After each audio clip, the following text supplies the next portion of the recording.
Hello, hello, hello, and welcome to today's episode of Her Version. This podcast is dedicated to sharing stories of struggle to triumph, a platform that allows individuals to tell their truth in order to inspire and uplift others. For those of you that are new to this podcast and like content like this, make sure you hit that subscribe button, follow, like, and share. My name is Sabrina Victoria.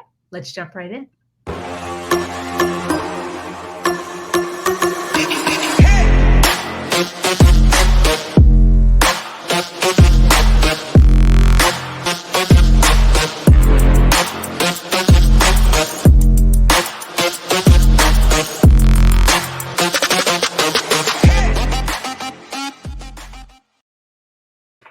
I love it when we have people jumping on like before I even get done with the intro. It's so awesome.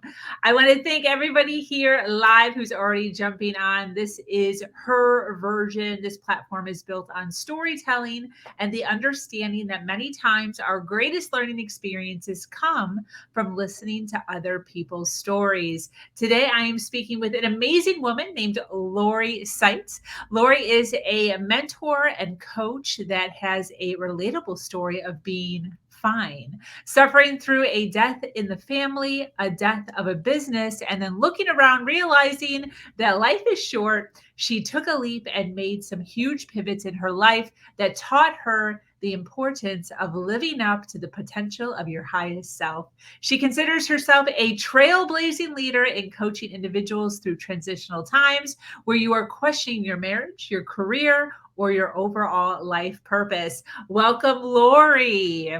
What does success mean to you? Success is the equivalent of freedom. Freedom to make whatever choice I'd like to make in the moment and not have to consider, well, can I really do that? Like, can I afford it? And afford meaning, can I afford it in certainly financially, but in any other way, time wise, resource wise, like success is freedom. Success is having the ability to do whatever I would like to do, when I would like to do it, and with whom I would like to do it. What does freedom feel like? Oh my gosh, what does freedom feel like? So the first image that came to my head when you just asked that is and I'm not even a fan of convertibles, but I'm thinking a convertible, top down, hair blowing in the wind, sunglasses. Maybe I'll wear a scarf so my hair is not in my face, like those 50s, like the 50s convertibles, like the really big ones with the cat eye glasses and the scarf. I don't know. That's what came to my head when you said, what does freedom feel like? Yes. But it's funny because I actually have thought about, in terms of freedom, being related to my ability to drive. And so in New Jersey, you get your driver's license when you're 17. I know the rest of the country is 16, but New Jersey is 17. Oh, wow. And that was freedom. Like, I can take the car, and I didn't have my own car at the time, but I could take the car and go wherever. And funny thing, one of the first things I did when I got my driver's license was I went and joined a gym. Funny enough, talking about personal training, personal development, I went and joined a gym. I have no idea where that came from because my parents didn't belong and didn't work out, but that's what I wanted to do. And that's one of the things I did with my freedom. But yeah, the freedom to just get in your car and drive. So there have been times in my life when I didn't really need a car. There were plenty of things I could just walk to, but I felt like, all right, I better have a car so that I could go at any time if I want to. Yeah. Yeah. I totally understand that. Definitely. Have you hit a point in your life where you feel free?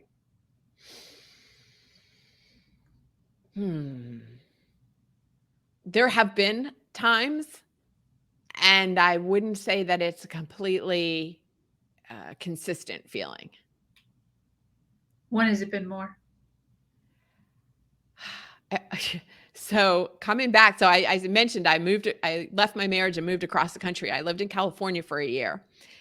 I drove back from California to Virginia when I moved back in 2019.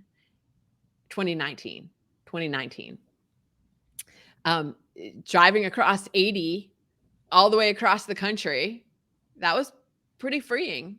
You know, Yeah. again, like comes back to that being in the car, driving 8 hours a day through all the states, all the way across the country. Wow. It was pretty cool. Did you have like any going there or coming back? Did you have any thoughts in your head of like, wow, I'm like adulting right now? Yeah.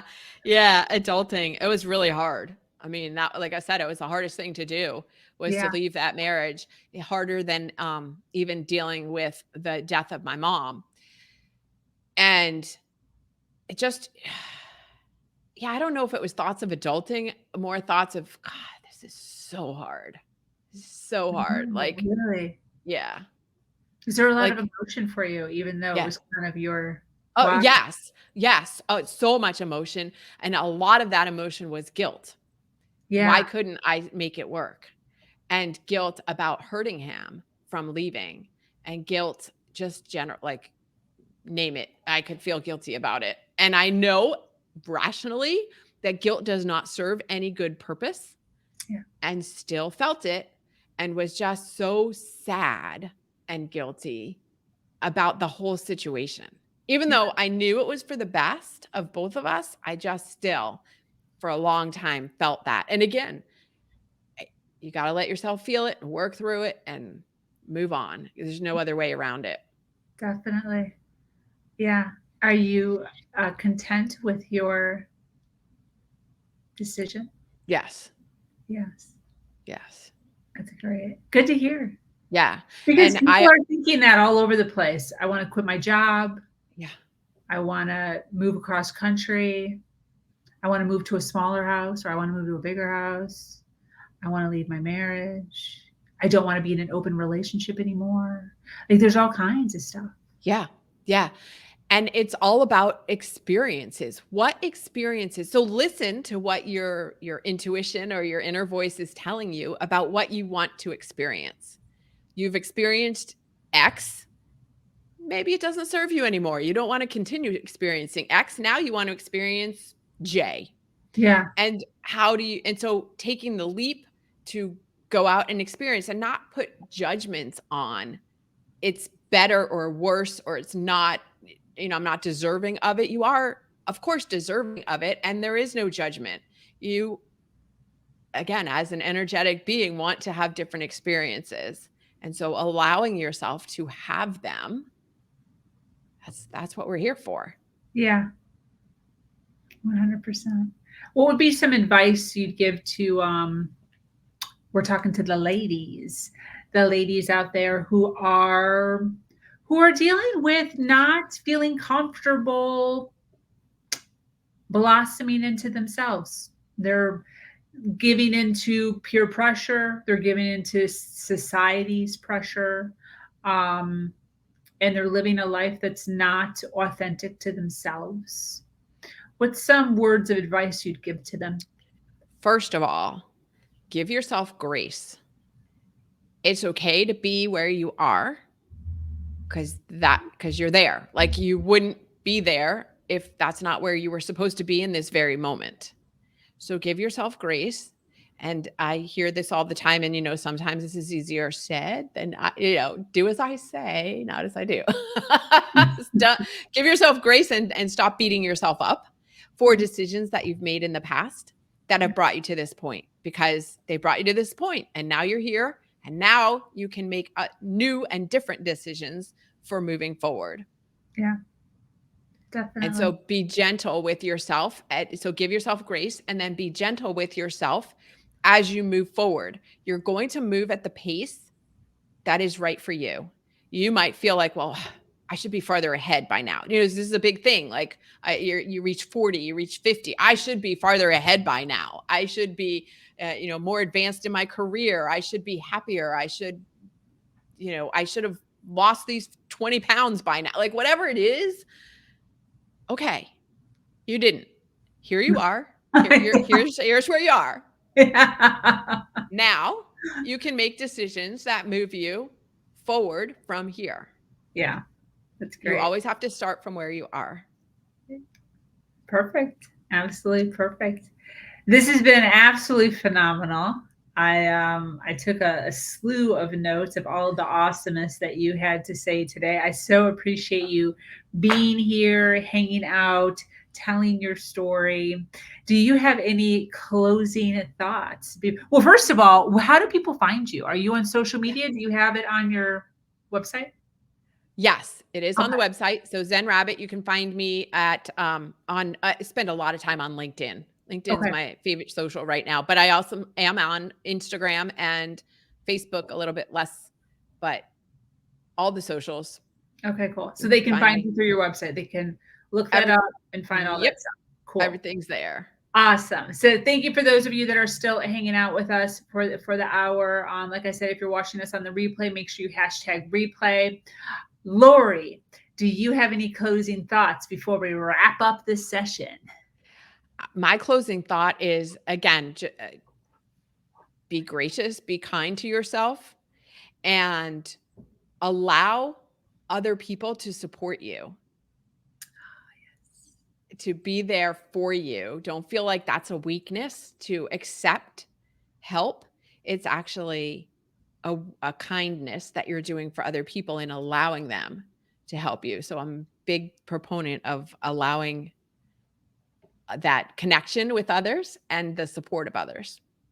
I like that you're reassuring people of that because I think sometimes we forget that people actually want to. They feel it makes them feel Yeah. good Hmm. to help. Yeah, Yeah. you're 100% right. Well, thank you for that. Thank you so much for being here. I so appreciate you. I also appreciate those of you that were watching live and those of you that are going to be or have already watched us on the replay. This podcast is called Her Version, and this community is expanding every single day and is filled with females who are striving to do better than they did yesterday. For those of you that are new to this podcast and like content like this, make sure you hit that subscribe button.